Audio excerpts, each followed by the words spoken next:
Hi అందరికీ నమస్కారం. ఈరోజు సోషల్‌కి సంబంధించి గతంలో టెట్‌లో వచ్చినటువంటి ప్రశ్నల్ని చూద్దాం. ఏ విధంగా చదివితే మనకి టెట్‌లో మంచి స్కోర్ రావచ్చు.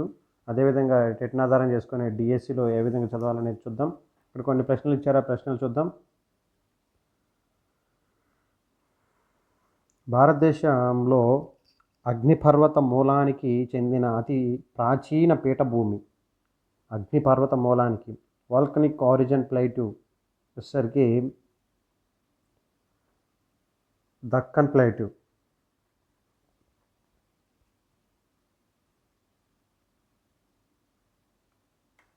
Next second question. మొట్టమొదటిసారిగా విపత్తు నిర్వహణ అభివృద్ధి అంశంగా నిర్ణయించబడిన ప్రణాళిక. The first time disaster management was defined as. ఇది వచ్చేసరికి 10th 5-year ప్లాన్. అంటే option A 1.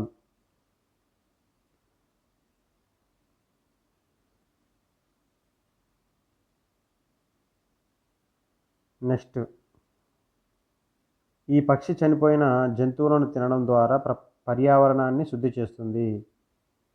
This bird cleans the environment by eating dead live stock. అంతా తెలిసిందేగా. జంతువులు తినడం ద్వారా, చచ్చిపోయిన జంతువులు తినడం ద్వారా అంటే రాబందు కదా, అల్చర్. రాబందు అనేది ఆన్సర్. ఇది పర్యావరణానికి సంబంధించిన అంశాల్లో మనం చూసుకోవచ్చు. నెక్స్ట్ తర్వాత, వేసవి కాలంలో ఉత్తర మైదానాల్లో వీచే పవనాలు. ఇది 9th క్లాస్లో టాపిక్లో ఉంటుంది. వేసవి కాలంలో ఉత్తర మైదానాల్లో వీచే పవనాలని. ఉత్తర మైదానాల్లో వీచే పవనాలు ఏమేమి ఉన్నాయి? లూ అనేది వేసవి కాలంలో వీచే పవనాలు. నెక్స్ట్ తర్వాత, ఉత్తర మైదానంలో పురాతన ఒండ్రు మట్టిని ఏమంటారు? బంగర్. ఇది తెలుసుగా మీకు. టెరాయి, బాబర్, ఖాదర్ అని చిత్తడి నేలలు. వీటికి సంబంధించి ఒకసారి ఈ ప్రశ్న ఉంది కదా, ఈ ప్రశ్నకు సంబంధించి ఈ 4 ఆప్షన్లు ఉన్నాయి కాబట్టి ఈ 4 ఆప్షన్లు కూడా ఎక్కడెక్కడ ఉన్నాయనేది వాటి గురించి అనేది చూసుకోవాలి. అలా చదివినట్లయితే మీకు ఒక ప్రశ్నకి 4 సమాధానాలు ఉంటాయి. 4 సమాధానాల నుంచి 4 ప్రశ్నలు తయారు చేసే విధంగా ప్రిపేర్ అయినట్లయితే ఎక్కువ నాలెడ్జ్ అనేది గెయిన్ చేయగలుగుతాం. అదేవిధంగా ఎక్స్పాన్షన్ అనేది ఎక్కువ ఉంటుంది, నాలెడ్జ్ అనేది పెరుగుతూ ఉంటుంది. అలా చూడండి. హివారే బజార్ ఎక్కడుంది? హివారే బజార్ ఎక్కడుంది అనేది ఈ టాపిక్ మనం చూసుకున్నట్లయితే ఇక్కడ ఇది మహారాష్ట్రలో ఉంటుంది. దీంతో పాటుగానే మహారాష్ట్రతో పాటు ఈ ప్రాంతాలు, ఈ కేరళలో ఏం జరిగింది, కర్ణాటకలో ఏం జరిగిన విషయాలన్నీ మనకు ఉంటాయి కాబట్టి ఒకసారి ఆ అంశాలను కూడా చదువుకుంటే మీకు ఒక ప్రశ్నకి 4-5 ప్రశ్నలు అనేవి తయారు చేసుకోవచ్చు, చదువుకోవచ్చు. ఆ ప్రశ్నల్ని క్షుణ్ణంగా చూసుకోవచ్చు, ఎక్కడెక్కడ ఏ అంశాలు వస్తాయనే విషయాలు. నెక్స్ట్ తర్వాత, శీతోష్ణ స్థితిని ప్రభావితం చేసే అంశాల్లో లేనిది. ఇది మనకి చూసినట్లయితే 9th క్లాస్లో ఉంటుంది. ఇందులో సంబంధం లేనిది ఏమైంది? శీతోష్ణ స్థితి ప్రభావము భూమికి నీటికి గల సంబంధం ఉంటుంది, ప్రభావం ఉంటుంది కాబట్టి భూమి నుండి భూమధ్య రేఖ నుంచి దూరం అది ప్రభావం చూపిస్తుంది. వర్షపాతం అనేది శీతోష్ణ స్థితికి సంబంధించి కాదు కాబట్టి ఇక్కడ లేనిది అన్నాడు కాబట్టి వర్షపాతం రైట్ ఆన్సర్. వర్షపాతం అనేది రైట్ ఆన్సర్. ఉపరితల గాలి ప్రసరణ కూడా ప్రభావం చూపుతుంది. నెక్స్ట్ తర్వాత, సున్నప్రాయి, మైకా, జిప్సం అనేవి లోహ పదార్థాల, అలోహ ఖనిజాల, ఇంధన అనుగాదు. అంటే దీన్ని ఎలిమినేషన్ మెథడ్లో చూసుకోవచ్చు. సున్నప్రాయి, మైకా, జిప్సం అనేవి అలోహ ఖనిజాలు.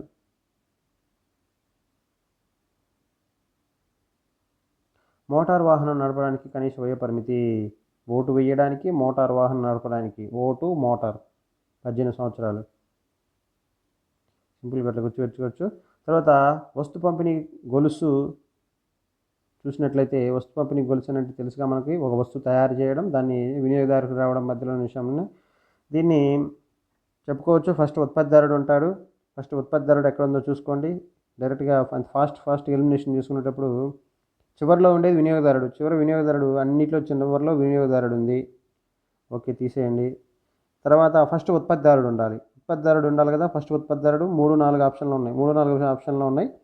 ఉత్పత్తిదారుడు, వినియోగదారు చివరిని మధ్యలో చూద్దాం. మధ్యలో వచ్చేసరికి ఫస్ట్ ఉత్పత్తిదారు నుంచి టోకు వర్తకుడికి వెళ్తుంది, హోల్సేలర్ అంటారు. ఆ తర్వాత చిల్లర వర్తకుడికి వెళ్తుంది, రీటైలర్ అంటారు. ఆ తర్వాత వినియోగదారుడు, అంటే ఫోర్త్ ఆప్షన్ కరెక్ట్. అలా ఎలిమినేషన్ చేసుకొని ఫాస్ట్గా ఆన్సర్ చేయగలగాలి. ఇది దీనికి సంబంధించి చిల్లర వర్తకుడు, ఉత్పత్తిదారుడు, టోకు వర్తకులు, వినియోగదారులు, దీనికి సంబంధించిన కాన్సెప్ట్ చాలా ఉంటుంది. 9th, 10thలో క్షుణ్ణంగా చూసుకోవచ్చు. అదే స్కూల్ అసిస్టెంట్లు అయితే మనకి ఇంటర్మీడియట్ లెవెల్లో కూడా చాలా విస్తీర్ణమైన ఎక్కువ చదువుకోవాలి. తర్వాత ఈ వ్యవసాయంలో ఆహారోత్పత్తికి, పశువుల మేతకు, పశు పెంపకానికి భూమిని ఉపయోగిస్తారు. అంటే మనకి ఫార్మింగ్ అనేది, కల్టివేషన్ అనేవి ఉన్నాయి కదా. ఆ ఫార్మింగ్, కల్టివేషన్లో ఆహార ఉత్పత్తికి, పశువుల మేతకు, పశు పెంపకానికి, అంటే ఇక్కడ 3 మిశ్రమమైనవి కాబట్టి ఇది మిశ్రమ వ్యవసాయం కింద చూసుకోవచ్చు. మిక్స్డ్ ఫార్మింగ్ ఇది. ఒకసారి ఈ ప్రశ్నకు సంబంధించి ఇలా వ్యవసాయ రకాలంటే ఈ వ్యవసాయ రకాలన్నీ ఒకసారి చదువుకోవాలి. దాన్ని ఏ విధంగా బిట్టు పెట్టే అవకాశం ఇస్తారు, ఏ విధంగా ఏ టైప్ ఆఫ్ ఏ కోణంలో మనకి ప్రశ్న అనేది అడగడానికి అవకాశం ఉందని చూసుకోవాలి.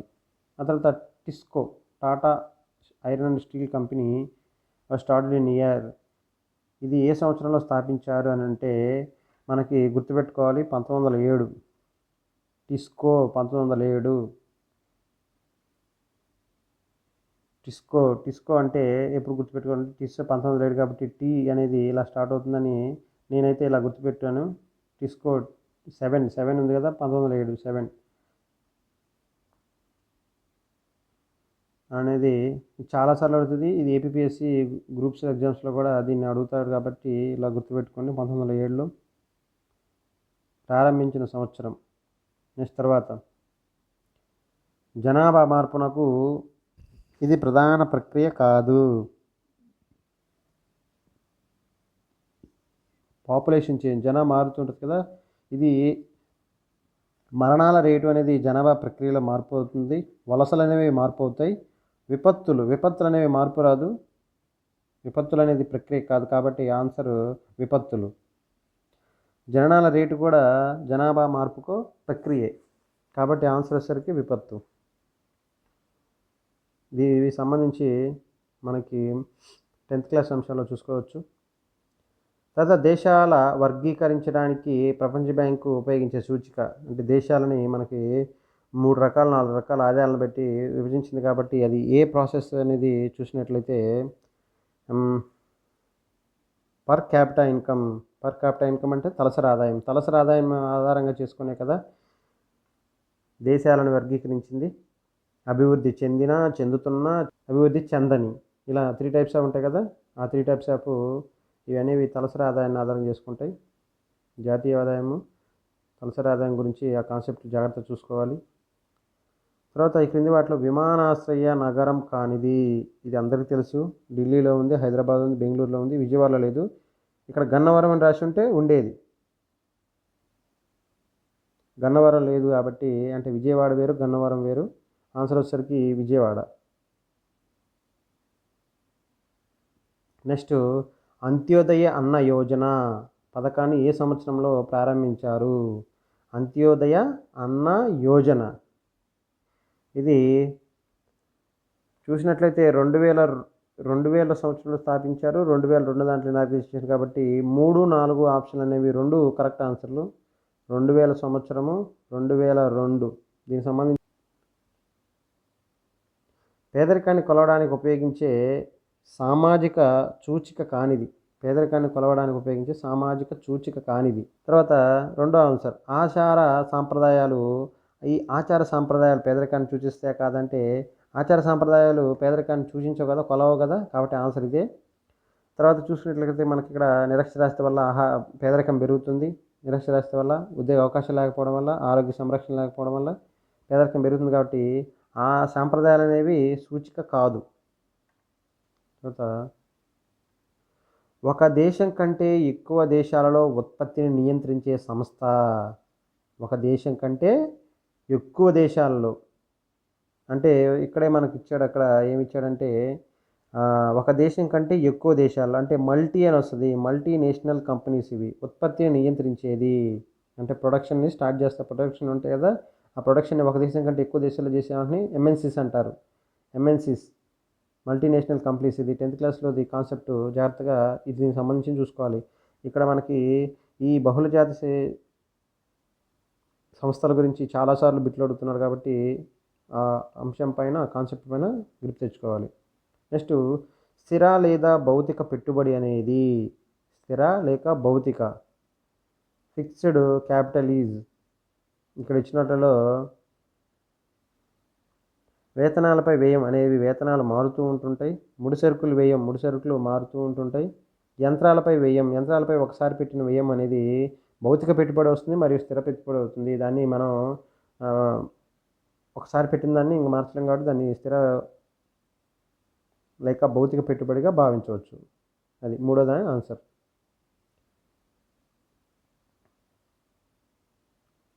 తరువాత హరప్పా ప్రజలు పశుపతిని మరియు వీరిని పూజించేవారు. ఇది అందరికీ తెలుసు.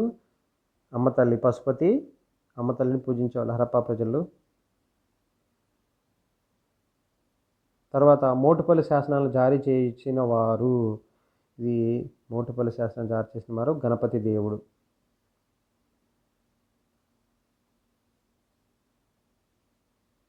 తర్వాత రాజధానిని ఢిల్లీ నుంచి దేవగిరికి మార్చిన వారు చరిత్రలో అందరు తెలుసు ఈయనకి మహమ్మద్ తుగ్లక్. అందుకే ఈయన పిచ్చి తుగ్లక్ అని కూడా అనేవాళ్ళు. అప్పుడు అక్కడ ఢిల్లీకి సంబంధించిన అంశాలనేవి మనం చూసుకోవచ్చు. ఇది ఢిల్లీ సుల్తానేట్ చూసుకోవాలి, మొఘల్ సామ్రాజ్యం చూసుకోవాలి. ఇవన్నీ 7th క్లాస్ అంశాలు 6th 7th అంశాలను జాగ్రత్తగా చిన్న చిన్న బిట్లు వస్తుంటాయి కానీ కొన్ని కన్ఫ్యూజింగ్గా ఉంటాయి. తర్వాత చూడండి భారతదేశంలో మొట్టమొదటి గవర్నర్ జనరల్. భారతదేశానికి మొట్టమొదటి గవర్నర్ జనరల్ ఎవరు? Warren Hastings. భారతదేశంలో మొదటి గవర్నర్ జనరల్ వారన్ హేస్టింగ్స్. దీనికి సంబంధించి గవర్నర్ జనరల్స్ అనే టాపిక్ త్వరలో చేస్తాను. దానికి సంబంధించి లాజిక్స్ ఎలా అని గుర్తుపెట్టుకోవాలని చూసుకోవచ్చు. రవీంద్రనాథ్ ఠాగూర్ శాంతినికేతన్ను స్థాపించిన సంవత్సరం 1901. అవార్డ్స్ నోబెల్ అవార్డ్స్ కూడా 1901 స్టార్ట్ చేశారు కాబట్టి 1901 ఎలా గుర్తుపెట్టుకోండి సింబాలిక్గా. 1901 ఆన్సర్. తర్వాత స్వతంత్రానంతరం రాష్ట్రాల పునర్విభజన దీని ఆధారంగా జరిగింది. రాష్ట్రాల పునర్విభజన మొట్టమొదటిసారిగా 1956లో జరిగింది కాబట్టి మనం రాష్ట్రంలో మాట్లాడే భాషల ఆధారంగా మొట్టమొదటి ఏర్పడిన రాష్ట్రం తెలుగు రాష్ట్రం కాబట్టి ఇది గుర్తుపెట్టుకోవాలి. మాట్లాడే భాషల ఆధారంగా. సంబూరు ఉద్యానవనం కల దేశం. సంబూరు ఉద్యానవనం కల దేశం కెన్యా. తర్వాత రాజ్యాంగ సభ ఏర్పడిన సంవత్సరం. రాజ్యాంగ సభ ఏర్పడిన సంవత్సరం 1946.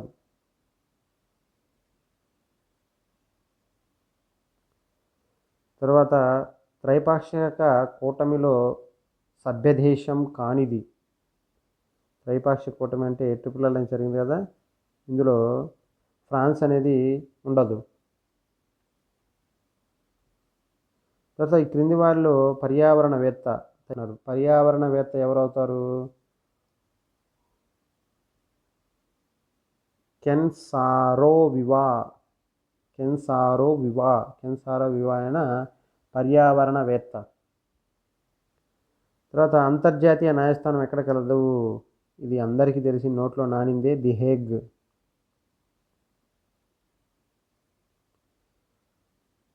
తర్వాత తెబాగా ఉద్యమం ప్రారంభమైన రాష్ట్రం. తెబాగా ఉద్యమం బెంగాల్. బెంగా అని గుర్తుపెట్టుకోనివ్వండి. బెంగా. తర్వాత మొదటి పంచవర్ష ప్రణాళిక కేంద్రీకరించిన అంశం. మొట్టమొదటి ప్రణాళిక వ్యవసాయం, రెండో ప్రణాళిక పరిశ్రమలకు సంబంధించి, ఐదో ప్రణాళిక పేదరిక నిర్మూలన, నిరుద్యోగ. ఈ కొన్ని కొండగుర్తు లాంటి కాన్సెప్ట్ ఉంటాయి, ఆ కాన్సెప్ట్ చూసుకోవచ్చు. నెక్స్ట్ గులాంగిరి అనే పుస్తకాన్ని రాసిన వారు జ్యోతిరావు పులే. దీనికి సంబంధించి ఆయన కాన్సెప్ట్ వచ్చినప్పుడు మొత్తం చూసుకోవాలి. 8th క్లాస్లో ఉంటుంది.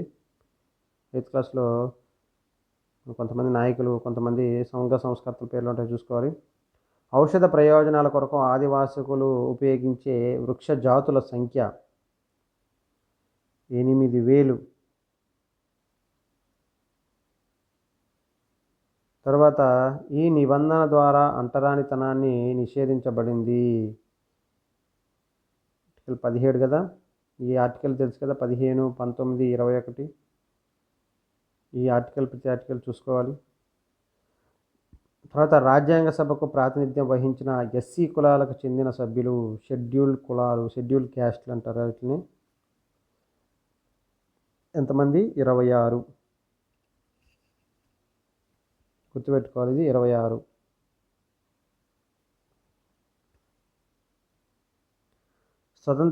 క్రింది వాటిలో స్వాతంత్రపు హక్కుకు చెందనిది. స్వాతంత్ర హక్కు చెందనిది. స్వాతంత్ర హక్కు అని తెలుసు కదా, భావ ప్రకటన హక్కు, ఏ వృత్తినైనా చేపట్టే హక్కు, సంఘాలను ఏర్పాటు చేసుకునే హక్కు. ఇది మతాన్ని అంటే మత స్వాతంత్ర హక్కు కింద కూడా వస్తుంది కాబట్టి దీని కింద కాదు. కాబట్టి ఆన్సర్ ఏ మతాన్నైనా ఆచరించే హక్కు. రాజ్యాంగ సవరణ ద్వారా విద్యను ప్రాథమిక హక్కుల్లో చేర్చారు. ఎన్నో రాజ్యాంగ సవరణ ద్వారా చేర్చారు? 86వ రాజ్యాంగ సవరణ ద్వారా ప్రాథమిక హక్కుల్లో చేర్చారు. 21A కింద.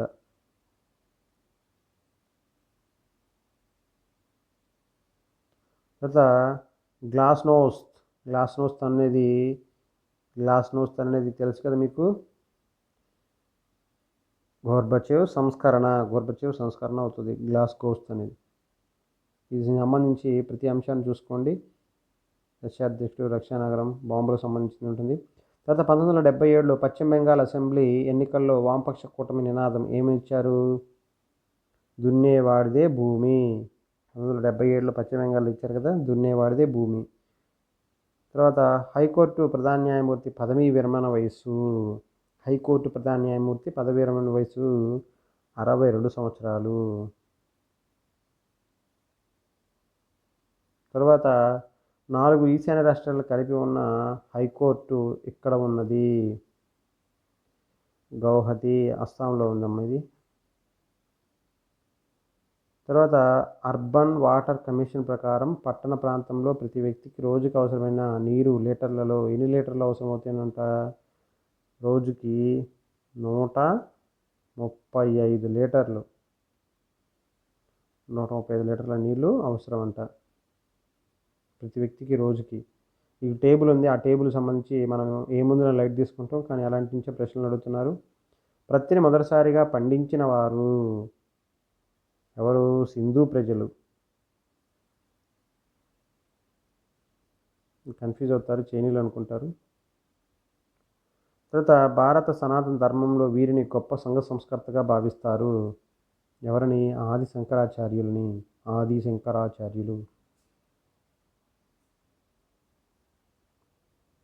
తర్వాత గోదావరి నది తీరంలో ఉన్న మహాజనపదాలు ఉన్నాయి కదా 6th క్లాస్లో. ఆ 6th క్లాస్ మహాజనపదాల్లో ఇవి చూసుకోవాలి. ఏంటిది? అస్మక. దీనికి సంబంధించి 16 మహాజనపదాలు ఉంటాయి. 16 మహాజనపదాలు ఎక్కడెక్కడ ఉన్నాయి, ల్యాండ్ మార్క్స్ అనేది మనం మైండ్లో ఫిక్స్ చేసుకోవాలి. సాంచి స్తూపం ఇక్కడ కలదు, మధ్యప్రదేశ్. తర్వాత ఆర్థిక సరళీకరణ ప్రారంభమైన సంవత్సరం. ఆర్థిక సరళీకరణ అంటే మనకు గుర్తొచ్చేది మన తెలుగు బిడ్డ, తెలుగు గర్వం పివి నరసింహారావు గారు 91, 92 టైంలో.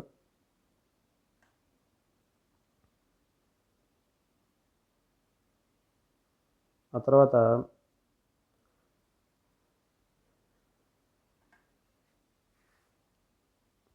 ఇప్పుడు మెథడాలజీ బిట్లకు సంబంధించి చూసినట్లయితే మానసిక చలనాత్మక రంగంపై కృషి చేసిన వారు సింప్సన్ అండ్ దవే కదా. తర్వాత ఈ విషయంలో ఉపాధ్యాయుడు విద్యార్థిని ప్రోత్సహించకూడదు. ఈ విషయంలో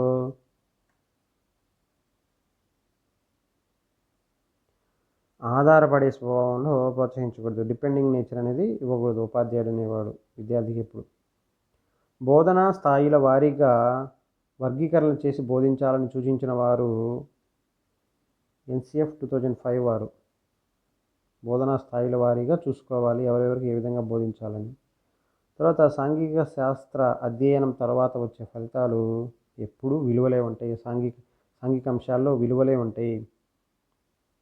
తరువాత సాంఘిక శాస్త్ర అధ్యయనంలో భాగంగా ఆర్థిక శాస్త్రాన్ని చేర్చాలని సిఫార్సు చేసిన కమిటీల కాన్సెప్ట్లో చూసుకున్నట్లయితే ఈశ్వరీభాయ్ పటేల్ గారు.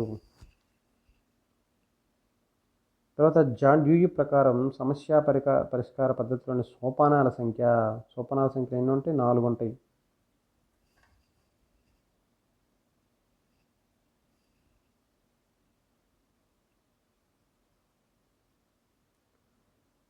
తర్వాత రూదర్ఫోర్డ్ అల్లూరి సీతారామరాజు సంభాషణ విద్యార్థుల తరగతి గదిలో అభినయించి చూపడం అనేది ఈ బోధనా వ్యూహం కిందకి వస్తుంది. అల్లూరి సీతారామరాజు కాన్సెప్ట్ ఇదే దీనికి వస్తుంది. పాత్ర పోషణ, రోల్ ప్లే అని ఉంటాం కదా. తర్వాత వనరుల పద్ధతిని మొదట ఈ దేశంలో ప్రవేశపెట్టారు అమెరికాలో. తర్వాత ఆనాడు రాజులు ఉపయోగించిన ఆభరణాలు, పురాతన భవనాలు, నాణ్యాలు, శాసనాలు అన్నీ ఈ కోవ కిందకు వస్తాయి. ఏ కోవ కింద వస్తాయి? ఇవన్నీ చారిత్రక ప్రాధాన్యత గల వస్తువులు. ఈ క్రింది వాటిలో అతి సనాతనమైన మూల్యాంకన పద్ధతి మౌఖిక పరీక్షలు. సనాతనం అంటే ఓల్డ్ అని, ఎప్పటి నుంచో వచ్చేవేంటి? మౌఖిక పరీక్షలే కదా. తర్వాత చారిత్రక బోధనా పద్ధతులను రకాలు ఎన్ని రకాలు ఉంటాయి? 4 రకాలు ఉంటాయి. దానికి సంబంధించిన కాన్సెప్ట్లు అనేవి మనం ఒకసారి మెదరాజులో చూద్దాం. తర్వాత విద్యా లక్ష్యాలు ఎంతవరకు సాధించడం జరిగిందో తెలుసుకునే విధానమే మూల్యాంకనం అని చెప్పిన వారెవరు? Ralph tailor.